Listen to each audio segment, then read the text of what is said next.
يهده الله فلا مضل له ومن يضلله فلا هادي له ونشهد أن لا إله إلا الله وحده لا شريك له ونشهد أن سيدنا ومولانا محمدا عبده ورسوله أما بعد فأعوذ بالله من الشيطان الرجيم بسم الله الرحمن الرحيم وقرن في بيوتكن ولا تبرجن تبرج الجاهلية الأولى صدق الله العظيم.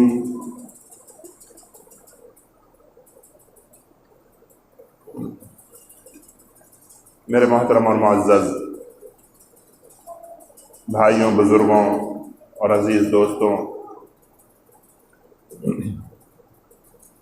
قرآن مقدس کی جو آیت کریمہ ابھی آپ حضرات کے سامنے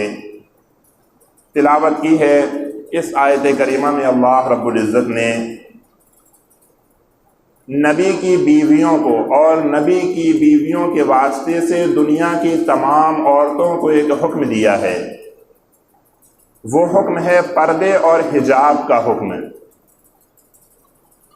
اللہ رب العزت قرآن پاک میں فرما رہے ہیں کہ وَقَرْنَ فِي بُيُوتِكُنَّ، کہ اے نبی کی بیویوں تم اپنے گھروں کو مضبوطی سے تھامے رکھو، اپنے گھروں میں قرار پکڑے رکھو، مطلب بلا وجہ ضرورت کے بغیر گھر سے باہر مت نکلو۔ پردہ ہے کیا اور پردے کی ضرورت کیوں پیش آتی ہے؟ یہ ایک اہم سوال ہے کہ پردے کی آخر ضرورت کیا ہے۔ تو اس سلسلے کا اگر ہم اس سوال کا جواب تلاش کرنے جائیں گے تو ہمیں انسانوں کے بنانے والے سے اس کا جواب ملے گا کہ جس نے پردے کا حکم دیا ہے، جس نے مردوں اور عورتوں کو بنایا ہے، اسی نے حکم دیا ہے کہ پردہ کرو۔ اس سے جب پوچھا جائے گا کہ اے پروردگار، پردے کا آخر حکم کیوں دیا گیا ہے، رب سے کیسے پوچھا جائے گا؟ رب سے پوچھا جائے گا نبی کے واسطے سے۔ نبی نے ہمیں تعلیم دی ہے، نبی نے ہمیں بتایا ہے کہ اللہ رب العزت نے دنیا میں مرد اور عورتوں کو بنایا، ہر ایک کی بناوٹ، ساخت، ضروریات ہر ایک کی الگ الگ رکھی ہیں۔ مردوں اور عورتوں میں اللہ رب العزت نے کافی فرق رکھا ہے، لہذا دونوں کی ذمہ داریاں الگ ہیں، دونوں کی ضروریات الگ ہیں۔ لیکن موجودہ دور میں اور موجودہ حالات میں مغرب نے اور یہود و نصارہ نے یہ پروپیگنڈا کیا ہے کہ انہوں نے عورتوں کو یہ خواب دکھایا ہے کہ مرد اور عورت سب برابر ہیں، عورتوں کو بھی مردوں کے شانہ بشانہ ہر میدان میں آگے آنا چاہیے۔ چنانچہ عورت جس کو اسلام نے گھر کی شہزادی بنایا تھا، عزت اور عفت کی چادر اس کے سر پر ڈالی تھی، لیکن یہود و نصارہ نے اور مغرب نے اس چادر کو اتار کر اس عورت کو گھسیٹ کر روڈ پر لا کر کھڑا کر دیا ہے کہ آج عورت کو اتنا سستا کر دیا گیا کہ وہ ہر دفتر میں عورت نظر آئے گی، بسوں میں اور ٹریفک پولیس کی صورت میں، بلکہ آپ دنیا کے کسی بھی شعبے میں پہنچ جائیں، چلے جائیں، ہر جگہ آپ کو عورت نظر آئے گی۔ یہ عورت کو ایک خواب دکھایا گیا۔ کیا خواب دکھایا گیا؟ کہ ابھی تک تم کئی سو سالوں سے گھر کے اندر قیدی بن کر زندگی گزار رہی تھیں، جبکہ تمہیں بھی مردوں کی طرح آزادی کے ساتھ زندگی گزارنی چاہیے۔ لہذا اس خواب کے ذریعے سے یہ اچھا اور میٹھا خواب دکھا کر کے عورتوں کو بازار میں، مارکیٹ میں اور ہر جگہ انہوں نے عورتوں کو آزاد کر دیا، جبکہ جو خواب دکھایا جا رہا ہے وہ حقیقت نہیں ہے۔ بظاہر بتایا جا رہا ہے کہ ابھی تک تم گھر میں قید تھیں اور اب آزادی تم کو اس قید سے ملے گی، لیکن حقیقت میں ایسا کچھ نہیں ہے۔ جو ذمہ داری عورت کے اوپر پہلے سے تھی، جو اللہ رب العزت نے، اللہ کے رسول صلی اللہ علیہ وسلم نے جو ذمہ داری پہلے سے عورت کو دی ہے، اب عورت پر ڈبل ذمہ داری آ گئی ہے۔ اللہ کے رسول صلی اللہ علیہ وسلم نے اور اللہ رب العزت نے تو عورتوں اور مردوں کے کام الگ الگ بانٹ دیے ہیں کہ مرد کا کام ہے گھر کے باہر کے تمام امور کو اور تمام ذمہ داریوں کو سنبھالنا، اور گھر کی ذمہ داری اللہ رب العزت نے اور اللہ تبارک و تعالی نے عورت کو دی ہے اور مرد کو ان کا حاکم بنایا ہے۔ قرآن مقدس میں اللہ رب العزت فرما رہے ہیں کہ الرجال قوامون علی النساء، کہ ہم نے مردوں کو عورتوں پر حاکم بنایا ہے، حاکم مقرر کیا ہے، ذمہ دار مقرر کیا ہے۔ اب چونکہ عورت پر پہلے سے اپنے گھر کی بھی ذمہ داری ہے، اسے اپنے بچوں کو بھی پالنا ہے، گھر کی صاف صفائی کرنا ہے، جھاڑو پوچھا لگانا ہے، کھانا بنانا ہے، برتن دھونے، ڈھیر ساری گھر کی ذمہ داریاں بھی اس پر ہیں۔ اور اب مغرب نے اور یہود و نصارہ نے دوہری ذمہ داری یہ ڈال دی کہ اب تمہیں ساتھ ساتھ میں کمانا بھی ہے، چنانچہ عورت 6 گھنٹے 8 گھنٹے باہر ڈیوٹی کر رہی ہے۔ باہر ملکوں میں آپ دیکھیں، بڑی سٹیوں میں آپ دیکھیں کہ وہ 6 گھنٹے 8 گھنٹے باہر ڈیوٹی کرتی ہے اور پھر آ کر کے وہ اپنے گھر کی بھی ذمہ داریاں اسے پورا کرنا پڑ رہی ہیں۔ تو یہ آزادی نہیں ہے، یہ تو اور زیادہ عورت پر ظلم کیا جا رہا ہے۔ آزادی تو اسلام نے دی تھی، اتنی عزت اسلام نے دی تھی، اتنی عزت اسلام نے دی ہے کہ کسی اور مذہب نے عورتوں کو اتنی عزت فراہم نہیں کی ہے۔ خواب بڑا اچھا دکھایا گیا کہ آزادی ملے گی، لیکن یہ خواب جو لوگ دکھا رہے ہیں یہ کیسے لوگ ہیں؟ ہوس پرست لوگ، جن کا اپنی بیوی سے پیٹ نہیں بھرتا ہے۔ ان لوگوں نے کہا کہ ہمیں روزانہ نئی نئی عورتیں اور دنیا بھر کی عورتوں سے ہمیں اپنے تعلقات بنانا ہے۔ کیسے بنائیں گے؟ ساری عورتیں تو گھروں کے اندر ہیں، لہٰذا ساری عورتوں کو گھروں سے باہر نکالا جائے تاکہ اس قسم کے جو لوگ ہیں ان کے لیے ایک آسانی میسر آ جائے کہ وہ جس سے چاہیں جیسے چاہیں ریلیشن بنا سکیں، اور ان کے اوپر اپنی گھر کی بیوی کی ذمہ داری تھی۔ تو کہا اس کا خرچہ کون اٹھائے، اس کی باتیں کون سنے، اس کی ذمہ داری کون نبھائے؟ تو کہا کہ ایسا سسٹم بنایا جائے کہ یہ خود اپنا کمائے، اپنا کھائے، اور ہم بھی جس سے چاہیں اپنے تعلقات بنائیں۔ تو اس قسم کے ہوسناک اور ہوس پرست جو لوگ تھے انہوں نے یہ منصوبہ تیار کیا اور ہماری عورتوں کو، ماؤں بہنوں کو بازار میں، مارکیٹ میں، ہر جگہ بالکل آزاد کر کے رکھ دیا۔ اچھا، یہ صرف بار بار کہہ رہا ہوں کہ یہ صرف ایک خواب ہے، اس کی حقیقت اور سچائی کچھ نہیں ہے۔ یہ صرف خواب دکھایا جا رہا ہے کہ تمہیں آزادی ملے گی، بڑی اچھی زندگی تمہاری ہوگی،